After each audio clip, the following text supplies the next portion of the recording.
All right, well, welcome to the Tape It. All right, well, welcome to the Tape It Till You Make It podcast. Oh, that's in. That's it. That's our intro. Yeah, whatever. Hey, everybody, welcome to Tape It Till You Make It, another Nora Vera podcast. Today I got two special guests here with me, Cam and Jess. We're going to be talking today about Shorten the Divide and our journey to Mexico, riding from Banff, Alberta, all the way through the Rockies along the Continental Divide.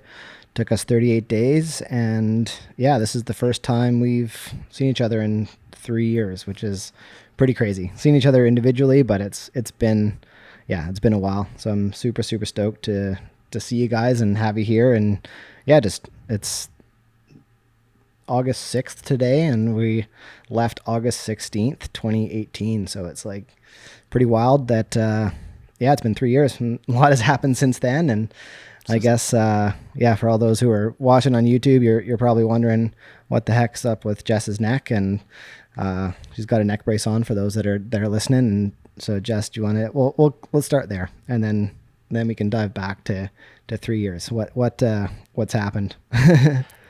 Well, after you guys got to have all this fun on bikes, I also started to have a lot of fun on bikes, and I run a girls program for mountain biking in Victoria, and was out doing a private lesson with another coach and took a nice OTB and broke my neck in 3 places.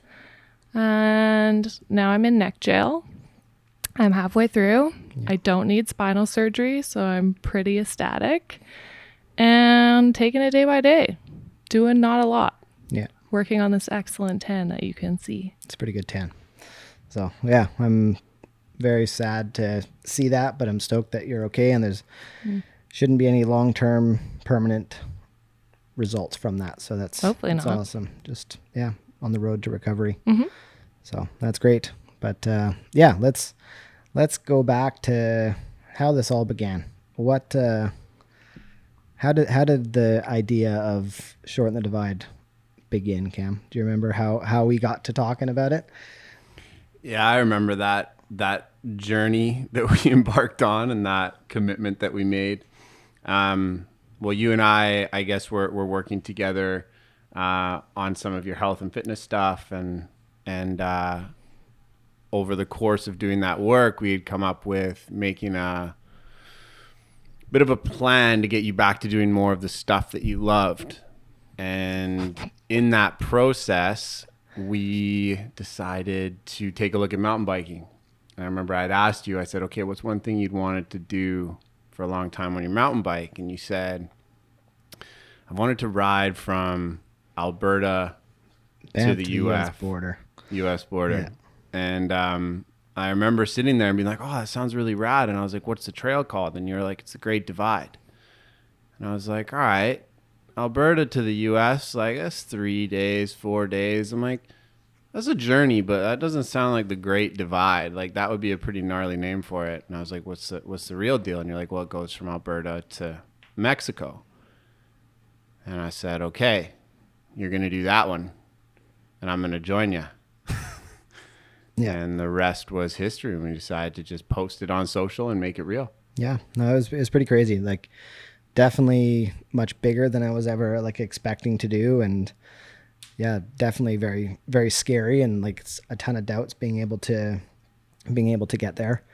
But yeah, it's crazy once you kind of announce it, put a plan in place. It just like things start happening. So it's now we sit here 3 years later. That's how long? When did we start chatting with you, Jess, about it? I think I got looped in about May, and I was working with Chad Weir on the Vancouver Marathon, and he was asking me like, what's your next big thing? And I was like, I don't really know what it is, but it's going to do with youth. I really miss making a difference, and I need something that's going to be way bigger than myself. And he was like, yo, check your email in 5 days.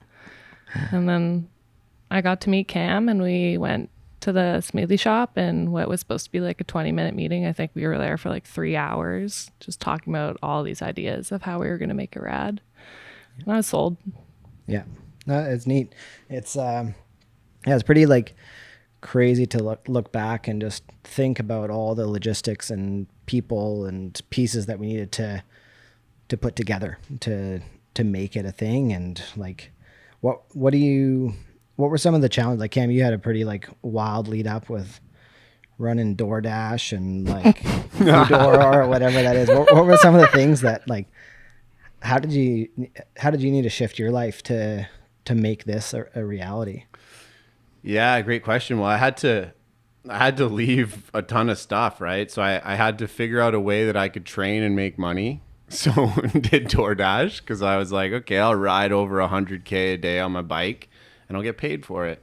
So made that kind of change, and then, you know, just started doing as much as I could to kind of free up my energy for it, to plan it and put a ton of energy into route finding and that whole aspect of things. So it was an easy switch because I wanted to do it really badly and I got really passionate about it. And the fact that it was helping youth and the fact that it was doing all these amazing things for the community really made it easy to kind of like, you know, leave my training gig and, you know, move home with the parents to prep and, you know, do all these things that, you know, at that age or that point in my life might not have been the most ideal use of my time in a conventional sense.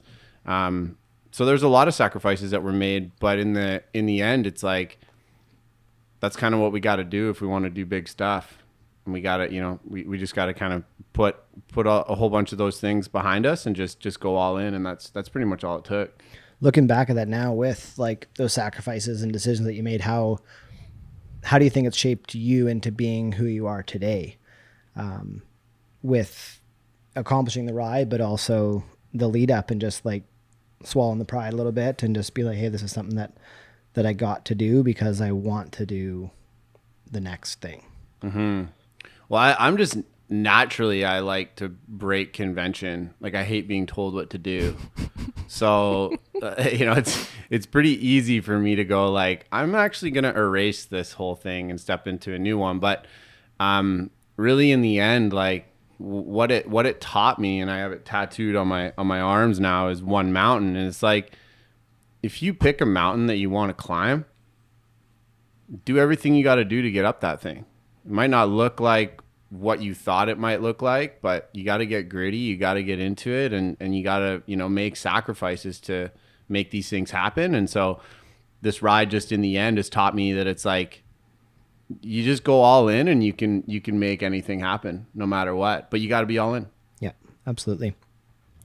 Yeah, Jess, like I know that there was some back and forth with us and we're getting pretty close to the ride, and I think it was a week or two maybe before we were supposed to kick things off, you said you finally gave like the I'm in, thumbs up, let's get a vehicle going.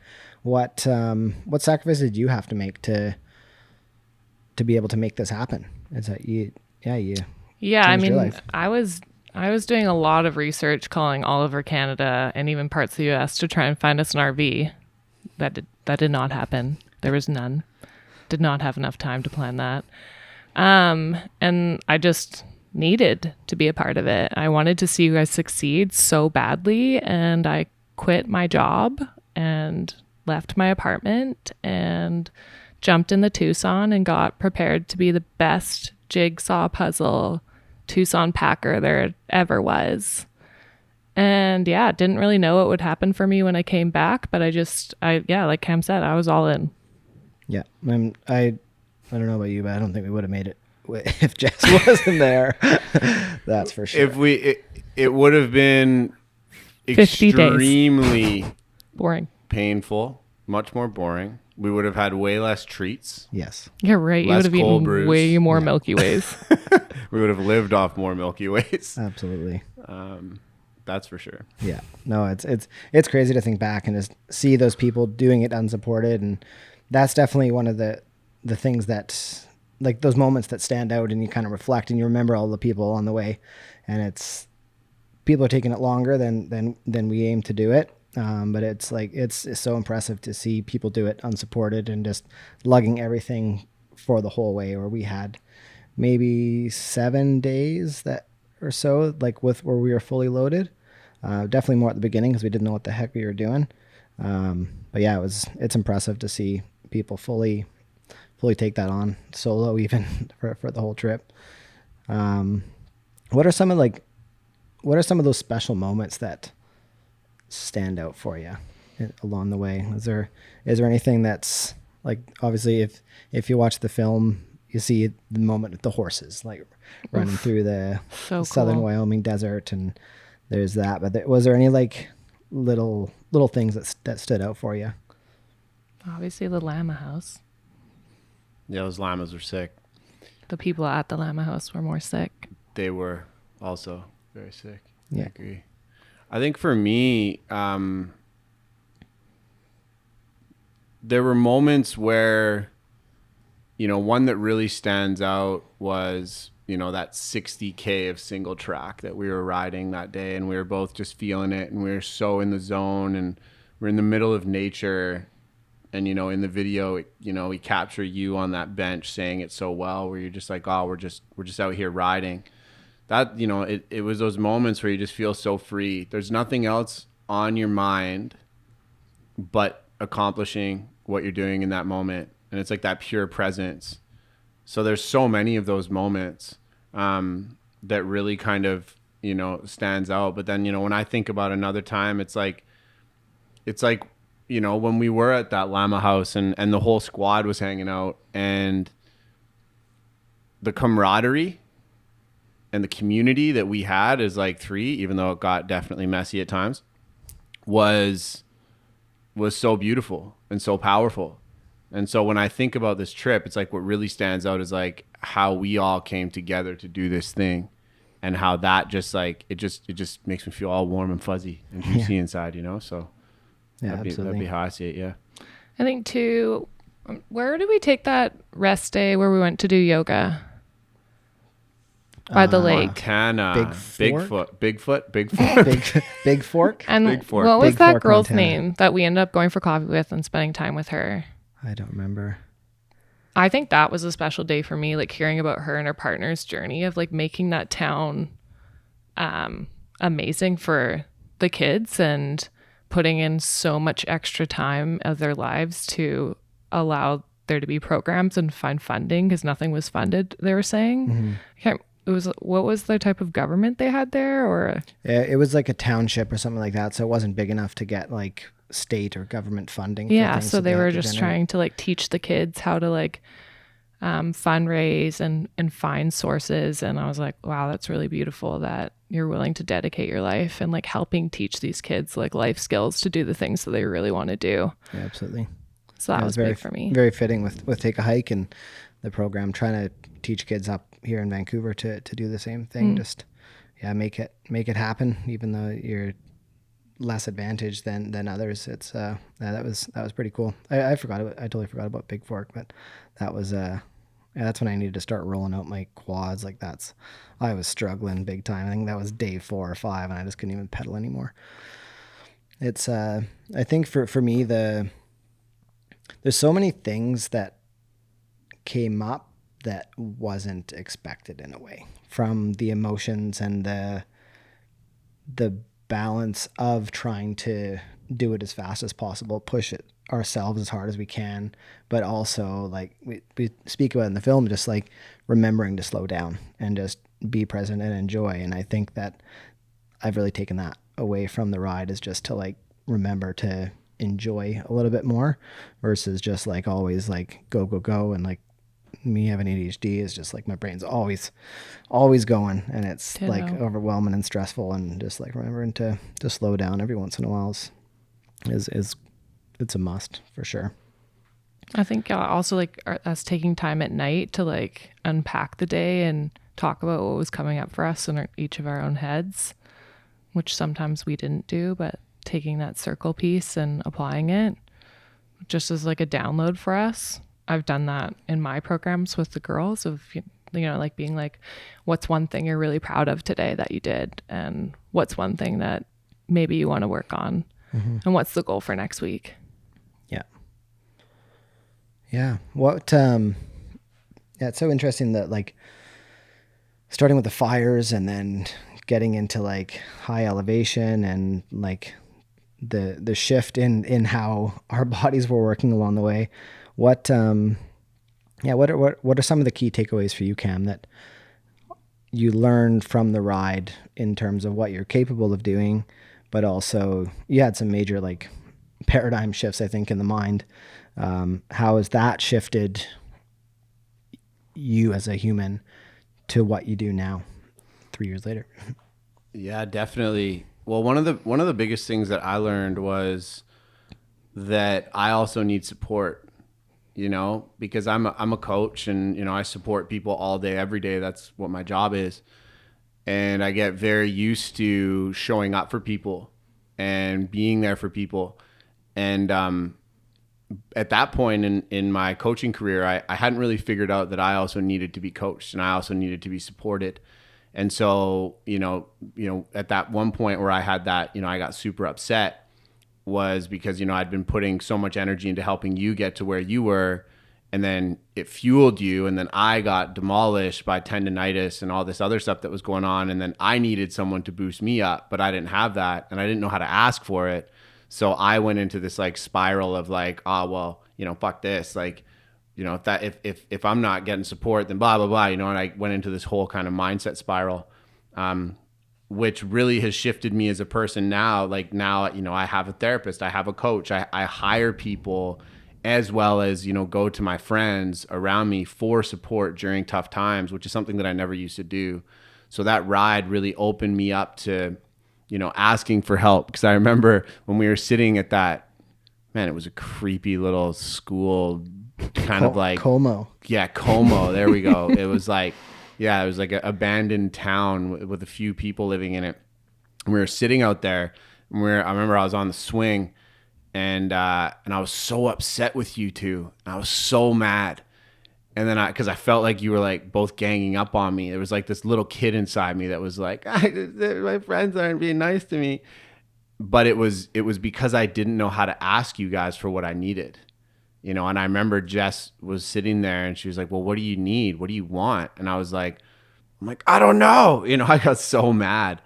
And that was really transformational for me to start to really do some self-inquiry into what I want, what I need, and to be able to vocalize that. And that was really healing, because I feel like a lot of people don't necessarily know how to do that, at least people with, very similar kind of tendencies to myself. So Absolutely. Yeah, I think I've actually been experiencing a bit of that with my injury. It's like when you're a really strong person and you have to like continue to be that way, and you feel demolished, it's so hard when the people you expect to show up don't show up for you. And you're like, man, I've put so much time and energy into these people. Like, why? Like, why can't they? I would never be like that. But at the end of the day, it's like you just have to find strength in yourself and give yourself what you need. And the things that you aren't getting, you really do have to ask for. And in those really, really vulnerable states, it's like being okay with not being okay. Because it's been like, when this happened to me, I was like, oh my God, my life is over. Everything I've worked for this past year is gone. Like, what am I going to do? And just all of these amazing people in my life that like I coached like 3 times showed up to like help me move my house. I had to move a house like 4 days after I got out of the hospital, like crazy. And like the moms of my team are showing up, like doing meal train, and like the girls are dropping off cards. And I'm like, there's so much love and support out there. And like people will really surprise you, but you also have to be okay with receiving. And not being okay with receiving is also taking away from something that people want to do. Like generally people want to help. And if you say no, you're like stomping out a piece of them that brings them joy. So that was a big lesson for me during this. Yeah. With how was it like along the way? Like you're in solitude almost for 38 days or 34 days, I guess, until OSA showed up. But what was going on in your mind in those days? I know you were struggling. You went home for a few days just to reconnect and go to a friend's wedding. But like, how was it like just being with yourself for that long? Hard. I mean, for everyone that knows me, like I'm such an extroverted human being. Like I refuel on being around others, and having to sit in a car and lose the pieces of me that make me feel normal, like exercise every day and going to yoga and being around my friends. It's a lot of time to spend inside your head. So yeah, it was not easy. Probably one of the more challenging things I've had to do in my life. Listen to a lot of weird music on American radio. A lot of the time I didn't have cell phone reception, so it's not even like I could call people to socialize. So it's like listening to the same podcasts or playlists. And yeah, like you, I suffer with ADHD, and you can get some crazy narratives going on in your head during that time. And I think probably one of the hardest parts for me on that whole trip was when Cam was getting really angry, specifically with me, and like questioning why I was there and what my motives were. And I was so hurt by that because I gave up everything to come, and like I knew I was there, and I was so sure of that. And I had to keep reminding myself, like, you know why you're here. You believe in this project. This is for the kids. And yeah, having that time back home to just like get some hugs and love and support and like witness my friend get married and be like, I can't wait to go back and like share these like little bits of like my home stay, bed, shower, bath, all of the fun things. Yeah, I don't know. Like it was not as easy as maybe some people would think it would be, taking care of you two dirty bikers. But it was a lot of fun. I wouldn't change it for the world. Yeah. Yeah. Would you do it again? Yeah, of course I would. Would you do it again? You know it. Will you do it again? Something. Yeah, something different. Like we've seen it. Let's do something different. Something for sure. Yeah. There's nothing like pushing yourself to the limits. And I think one of the coolest things about this whole experience is how we've stayed, you know, I kind of disappeared for a couple of years, I won't lie, but we've still stayed really close, even though not close, like technically in proximity or even with contact as much, because everyone's been living their lives, but we've still got this bond. And that's really potent when humans can go through like battle like that and come out and be like, oh yeah, we're in battle, you know, and be connected and be like bonded by that. That's really, really, really rad. And you don't really get that in many places in society these days, because it's fluff. Performance. Yeah, it's like it's all froof, you know? It's a really crazy thing to do something like that. It is so physically demanding and like exhausting and hard, but it's also simple in a way. Like it's a lot easier than exactly. It's easier than bike. life can be. Totally. There's one mission, and it's get on your bike and pedal all day every day and do it again and again and again. You don't have like emails or phone calls or stresses of work and different people's issues and logistics of what are you doing later and all this sort of stuff. It's just like you're on a mission. Let's go. And I really miss that sometimes. It's simple. Life can be very overwhelming, and it just like I was talking with my brother earlier. It's just like when he asked, it's like, will you do it again? It's like, maybe. It's like I don't know. Like right now, obviously I have like two daughters.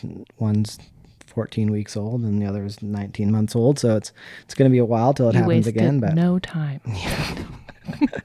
It happened pretty quick, that's for sure.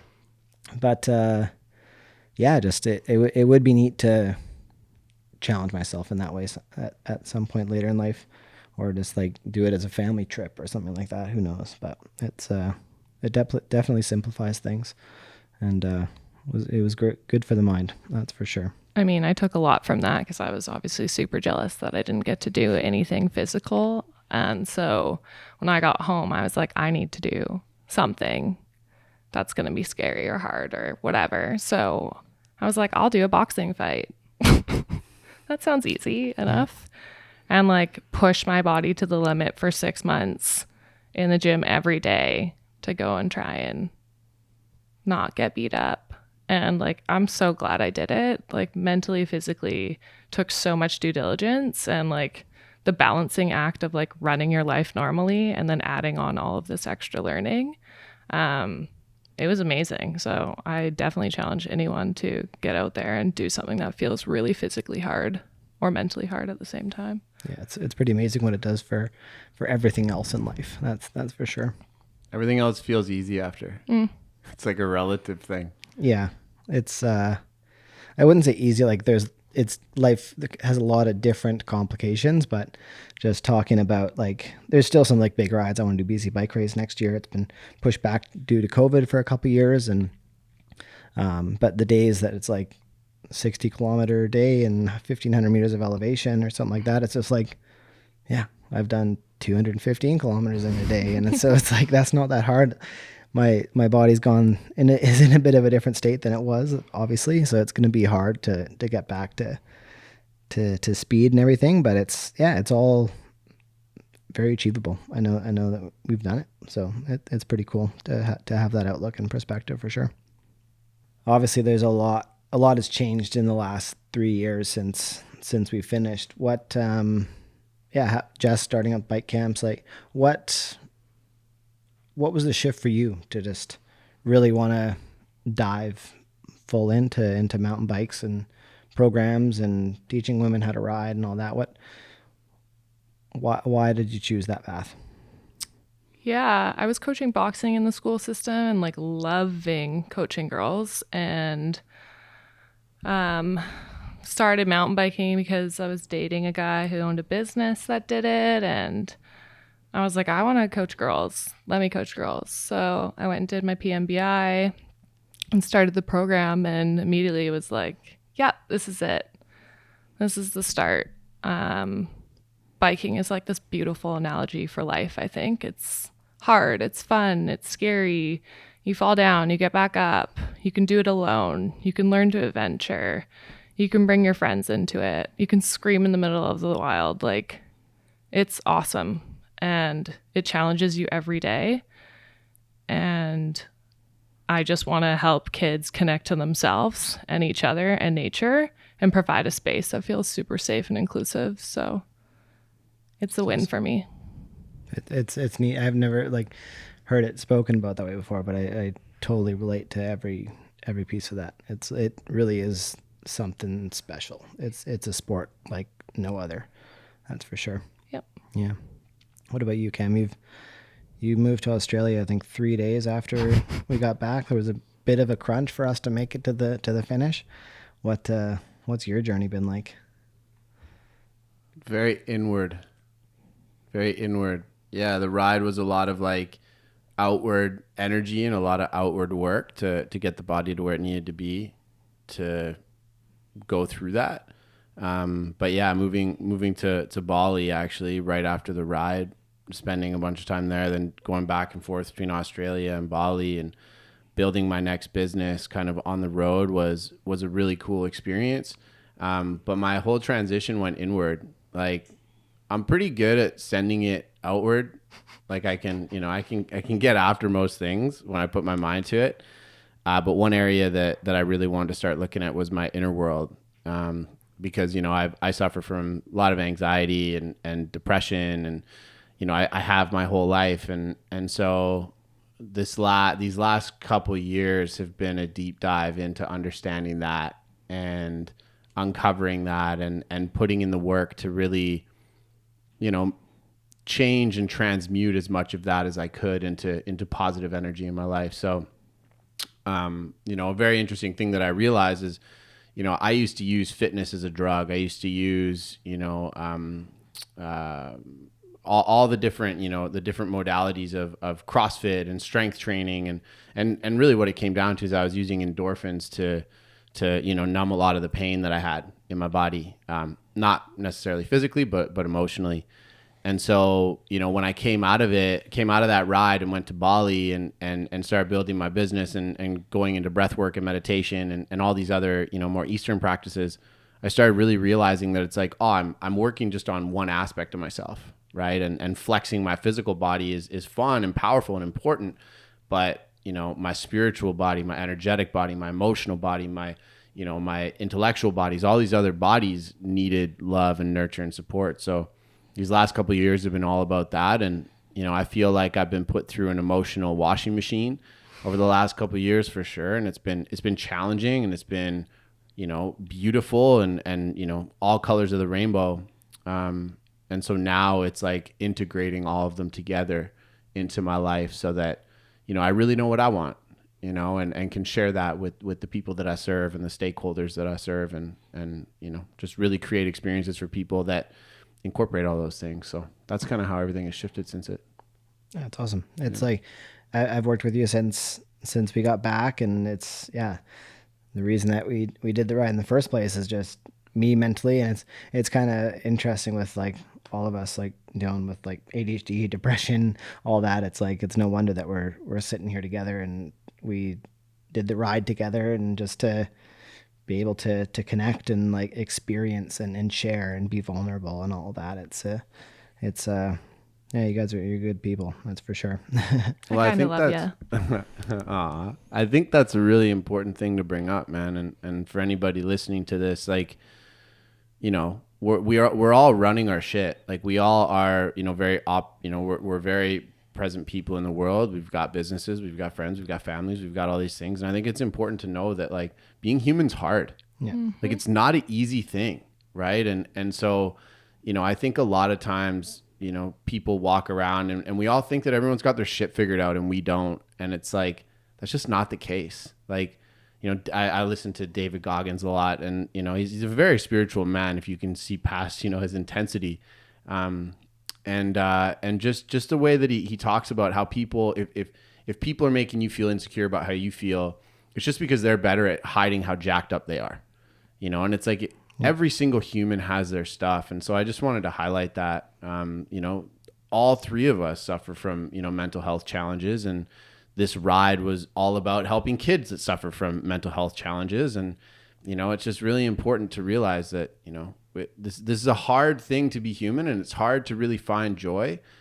But what we did really started a process of healing for all of us, I think. And so, I think it's really important for people listening to this that, if you're struggling with anything like that, if you're feeling anxious, you're feeling depressed, you have ADHD, you have these challenges, it's like your life doesn't have to be like that. Yeah.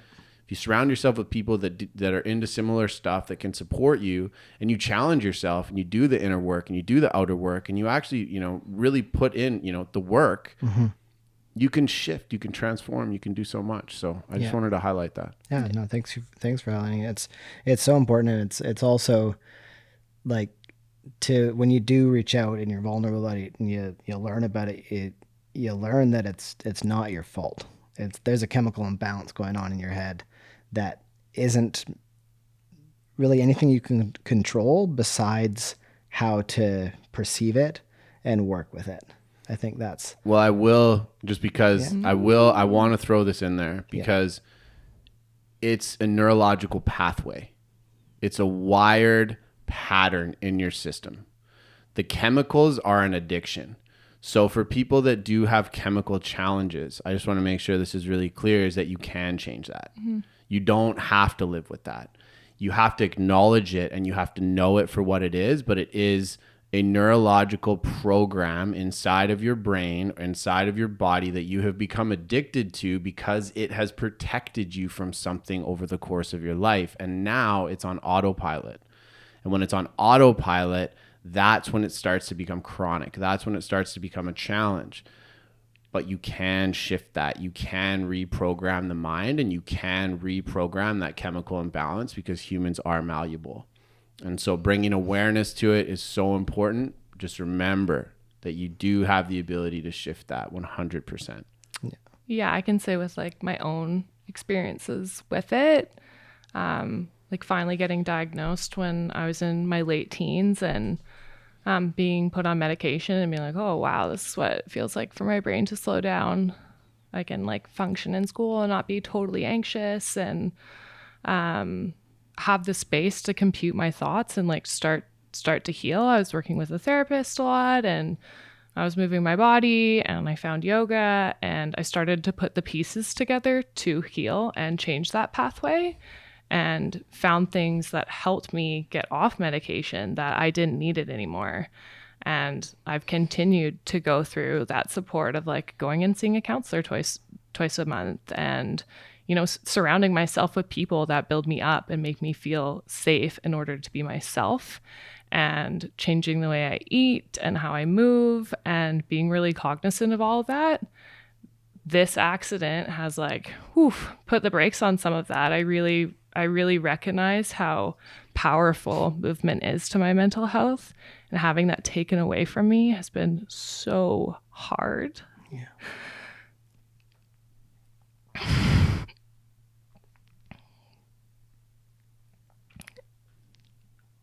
It's all good. And it really just shows you like how grateful you have to be for the things that you have, like the ability to move your arms and your legs and your body. And like, I'm so lucky. And also like, I miss my bike so much. And yeah, like I had to reach out eventually because I was like, my anxiety is like killing me being in this neck brace, and I don't have the things that I need to calm myself down. So I asked to go back on medication so that I could just be okay. And that was really hard for me. I took a lot of pride in not having to be on that anymore. And I'm also really grateful that now I am again, so that I can work on that healing piece again. Because it's never over. Like, life is literally always work. It's not like you put a Band-Aid on and it's done. Like, oh wow, I did the work. Yeah, it doesn't end. Yeah, absolutely. It definitely doesn't. It's almost like the deeper we go, the harder it gets. Oh God. Yeah. Because you Layers. just start to learn more and more about how little we do know, and so, and yeah, I feel you. I can only imagine being such a athlete, being someone that's so mobile and someone that's so in that zone. It must be like dark night of the soul, right? Yeah. Intense. I mean, getting to see the highlight reel on social media of people doing all the things you're supposed to be doing. Like, I was supposed to be going across Canada with Trek this summer, coaching mountain bike camps, like, and all my own programs, and to like see other people doing it, and like, oof. It's just hard. Like, people are like, hey, do you want to go jet? Oh, never mind. Like, hey, do you want to no.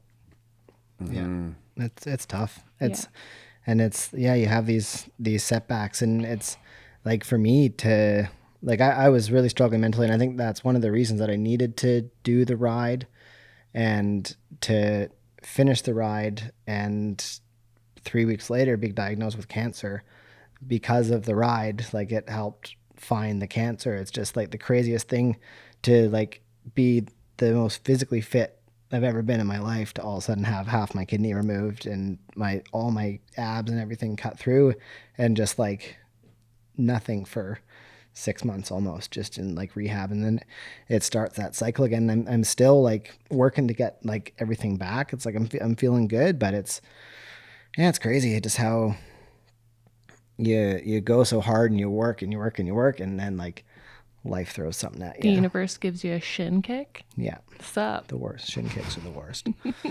Pedals to the shin are the worst. But yeah, it's like, it's crazy how life does that. But I don't know how I would have handled it if I was diagnosed pre-ride. I felt so strong and so capable to just take it on because of what we had just done. I was on like such a mental high that it was just like, okay, this is one more thing. Let's find out information, move past it. Let's get through this. And that's mental toughness, my friend. Yeah. Mental toughness. 3 years later, cancer free. Bang. So, Hell yeah. Hell yeah. Yeah. So what does the future look like? Jess, we'll start with you. I know you got a bit of a different year. You had a plan, but what are you thinking moving forward? Yeah. I want to put everything I can into healing my body and coming out of this stronger and wiser and better, so I can serve my community. Yeah, I think there'll be a lot more bike programs in the near future, and hopefully some really cool collaborations. So just stay tuned. Hopefully, maybe some help from my friends another cool STD project. Shorten the Divide. That Let's look at acronym that one. is It's the worst. STD. so bad. Oh. What about you, Cam? What's coming next? Big question. Well, I'm building my business and that's going really well, and have an amazing team of people. And I think that's really where a lot of my focus is going to go is just creating experiences for people to feel alive, and combining the inner work with, the physical aspects, as well as getting out and utilizing both of those things to actually experience what it means to be alive, and I think it's, that's really what my whole focus is. So, as of October 1st, I'll be heading down to Seattle to go meet with the team. We'll be strategizing on how to create these experiences, and then we're going to go kind of tour across the U.S. running embodied experiences for people in all these different cities, and then hop down to South America, get some deep work in the jungle, and then we'll come back in the new year, just kick ass, have fun, adventure, and provide amazing experiences for people to get out there and fucking live their lives. Take me with you. Saw, dude. You're invited. Sick. I joined, but I have 2 little kids, so I don't think I can. They're pretty cute. You're on your own journey with that. Absolutely. That's an experience in itself. Absolutely. I'm so lonely. Yeah, no, it's definitely a whole new thing, but Got me. I love it. I love being a dad, that's for sure. I think I just it's been a pleasure to have you guys here, and it's so awesome to see and chat and just kind of catch up. It's like we've kind of been in touch, but hadn't had the opportunity to sit down and just connect. So it's been awesome. You're not getting out of that question either, Geoff. Moving What are you doing moving forward? Yeah. What's next for you? For me is doing some more work on myself, for sure. It's been a mental journey this year with COVID and the business and kids, and just trying to not get overloaded and overwhelmed with everything. But I'm on a good track, and I'm feeling good, which is great. But I'm stoked to just continue being like the best dad I can, and enjoying life, and trying to bring positivity and excitement to the people around me, and to Nora Vera, and just I'm stoked. We're gonna getting more and more involved in the podcast now, and just I'm excited to connect and just chat and learn from more awesome humans as the year moves on. So it's I'm stoked. And coach biking with me. Coach biking with you. And send it with me. And what with you? Send it with me. Send it with you. I'd love to do both. So that's great. I again want to thank you guys for being here. I hope you've all enjoyed another episode of Tape It Till You Make It. And please feel free to reach out, hit that subscribe button, and we'll talk to you all soon.